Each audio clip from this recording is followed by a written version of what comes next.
क्या राणा राव पर हिरासत में हमला हुआ था? उनकी मेडिकल रिपोर्ट से ये पता चला है कि ये किसी एलर्जी और थकान की वजह से हुआ है। इस बीच कर्नाटक राज्य महिला आयोग की अध्यक्ष ने कहा है कि औपचारिक शिकायत दर्ज होने तक जांच नहीं की जा सकती है।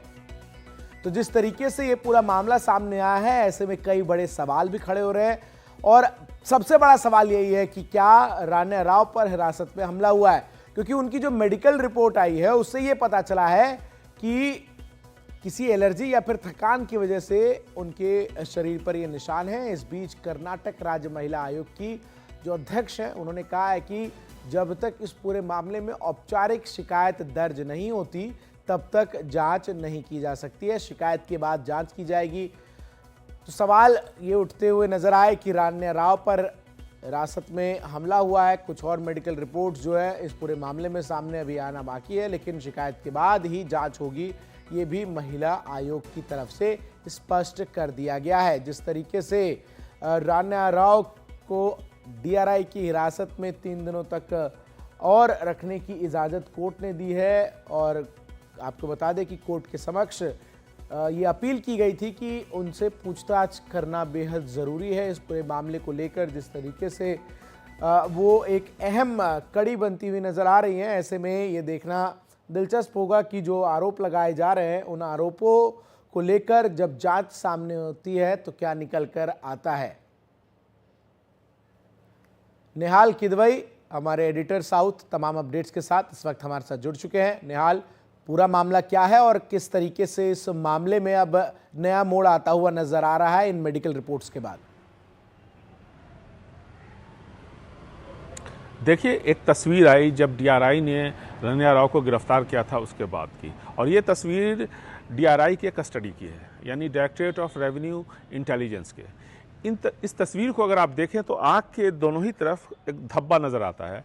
तो जाहिर है कि इस तरह के धब्बे क्यों आए किसी के चेहरे पे, वो भी एक हीरोइन है वो, और काफ़ी कॉन्शियस है अपने लुक को लेकर के।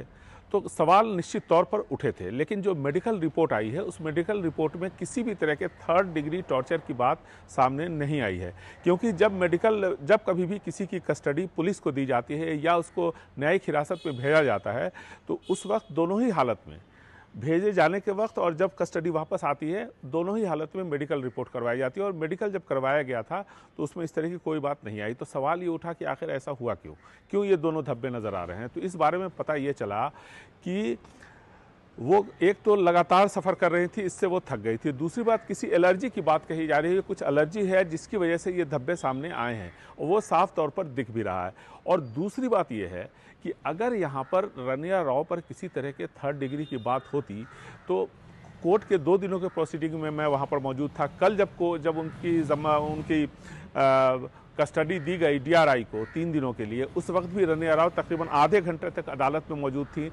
जो वहाँ पर जो जज थे उन्होंने उनसे सवाल जवाब भी किया। अगर इस तरह की कोई बात होती तो राणा राव खुद भी कह सकती थी या उनके जो वकील हैं वो भी इस बात को कह सकते थे कि 3rd डिग्री का इस्तेमाल किया गया है पूछताछ के लिए। लेकिन न तो राणा राव ने ऐसी कोई बात कही और न ही उनके वकील ने कही। तो यहाँ पर इसलिए इस मामले को लेकर के जिस तरह के यहाँ पर असमंजस की स्थिति बनी थी, वो बिल्कुल अब तस्वीर साफ हो गई है कि शायद किसी तरह के किसी भी 3rd डिग्री की संभावना फिलहाल नहीं दिखती है। क्योंकि न तो राणा राव ने इस पर कोई आपत्ति जताई, नहीं उन्होंने अपनी बात अदालत के सामने रखने की कोशिश की। तो ये तस्वीर बिल्कुल साफ है यहाँ पर। और साथ ही साथ अदालत ने जब कस्टडी दी डीआरआई को तो साफ तौर पर इंस्ट्रक्शन दिए कि सुप्रीम कोर्ट के जो आदेश हैं उसका पूरी तरह से पालन किया जाए, जो भी बेसिक फैसिलिटीज़ है उनको दी जाए और किसी तरह का मारपीट या किसी भी तरह का 3rd डिग्री की खबर उनसे का व्यवहार उनके साथ नहीं होना चाहिए। बहुत बहुत शुक्रिया आपका हमारे साथ जुड़ने के लिए, तमाम जानकारी दर्शकों तक साझा करने के लिए आपका